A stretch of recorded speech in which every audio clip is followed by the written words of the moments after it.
बोले मैया ऐसो काम कहा काम को, दूध निकारवे ते 1 घंटा पहले बछड़ा खोले, सारे दूध बछड़ा पी जामे, हम बिना दूध के रह जामे। मैया ने कन्हैया की तरफ देखो, कन्हैया ने गर्दन हिलाई, बोले नहीं झूठ बोल रही है। एक गोपी कहने लगी मैया तेरो ये कन्हैया हमारे घरन में जाकर के, हमारे घर में जाकर के माखन की चोरी करे। मैया बोली गोपी तो शर्म ना आवे, हमारो लाला तेरे घर में जाकर के माखन की चोरी करेगो, मेरे यहाँ का माखन की कमी है। अरे 300 माखन प्यार से जाके हाथ पे रख दे, अभी ये जाने नहीं है अपनों पर आयो, प्यार से माखन दे दिए करो। गोपियां कहती है मैया हम जाए प्यार सो माखन देवे है ना, तो यो कहवे कि मोई प्यार वारो माखन मीठो ना लगे, मोई तो चोरी वारो माखन ही मीठो लगे, प्यार वारो माखन मीठो ना लगे।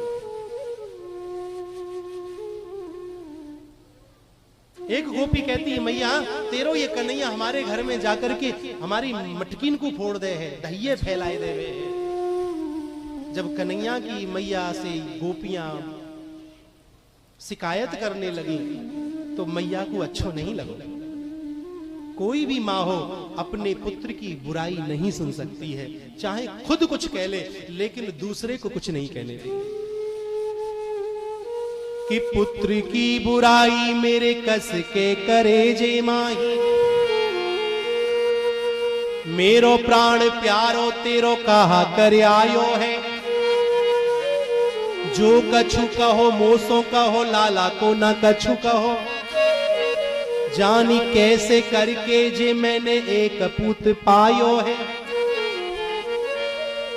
कि माखन को माट लेके द्वार पे जसोदा बैठी, दूनो दूनो ले वो वीर जा को जे तो खायो है। गोद में पसारत हूं गोरस के काज आली, हरि गारी मत देवो मो गरीबनी को जायो है। मैया यशोदा ने जब गोपियों की शिकायत सुनी माखन और दही को लेकर के, तो मैया को गुस्सा आई, अंदर घर में गई और एक माखन को बड़ो मटका लेकर के बाहर बैठे और बोली गोपी जितनो चाहिए उतनो ले, तेरो 1 किलो माखन खायो तो 2 किलो लेके जा, 4 किलो फैलायो तो 8 किलो लेके जा, तेरी 2 मटकी फोड़ी है तो 4 मटकी लेकर के जा, लेकिन खबरदार मेरे पुत्र सो कछु कहवे की जरूरत नहीं है। गौरस के काज आली, गारी मत देवो मो गरीबनी को जायो है। अरे गोपी अंत में मैया गुस्सा करती है और फिर अंत में आंखों में आंसू भर के कहती है कि गारी मत देवो मो गरीबनी को जायो है। अरे गोपियों जा तनसे से माखन के ऊपर मेरे कन्हैया को गारी मत दो, मो गरीबनी ने ना जाने कैसे करके ये एक पूत पायो।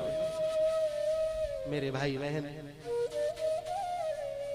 एक गोपी कहती है मैया तेरो कन्हैया माखन की चोरी मटकी तक फोड़ने तक ही सीमित नहीं है, बहुत बिगड़ गयो है। सत्यनारायण भगवान की मोई कथा करानी। सत्यनारायण भगवान की कथा में पंजीरी की जरूरत है, तो मैं पंजीरी बनाए रही। तब ही कन्हैया आए, आके बोले भाभी राम राम। हमने कही राम राम कहो, कैसे आनो भयो? अरे भाभी क्या कर रही है? मैंने कही कृष्ण पंजीरी बना रही हूं सत्यनारायण भगवान की कथा कराने के ताही। तो मैया मोसो कहवे लगे अरे तो पंजीरी बनाए की जरूरत नहीं है, तो पे तो भगवान पहले से ही खुश है गए। अरे भाभी जाकर के देख, तेरे पूजा के आले में साक्षात सत्यनारायण भगवान बैठे, जाके दर्शन कर ले। गोपी कहती है मैया कृष्ण ऐसा कह करके चले गए।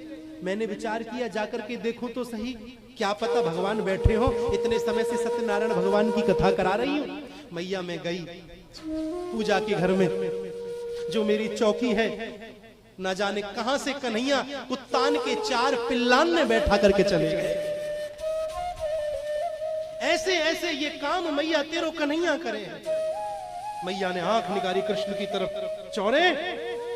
कन्हैया ने गर्दन हिलाई, बोले ना मैया 1 नंबर की झूठी है। एक गोपी कहने लगी मैया मेरे संग तो कन्हैया ने ऐसो करो कि आज तक काहू के संग ऐसो ना भयो। तेरे संग का है गयो? बोले मैया शादी की सालगिरह, पकवान बना रही। तब ही कन्हैया आए, आके बोले अरे अरे भाभी बड़ी खुशबू आ रही है। कहा बना रही है? मैंने कही पुआ बना रही हूँ। अरे लाइयो भाभी एक पुआ दियो। मैंने कही देखो कन्हैया भर पेट खाओ, एक से काम नहीं चलेगा, लेकिन पहले ठाकुर जी को भोग लगाऊंगी।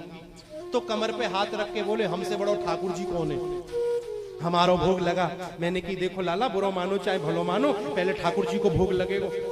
तो मैया मुझे धमकी दे के चले गए। बोले भाभी अब तू ही देखनी है। मैया मैंने धमकी हल्के में ले ली।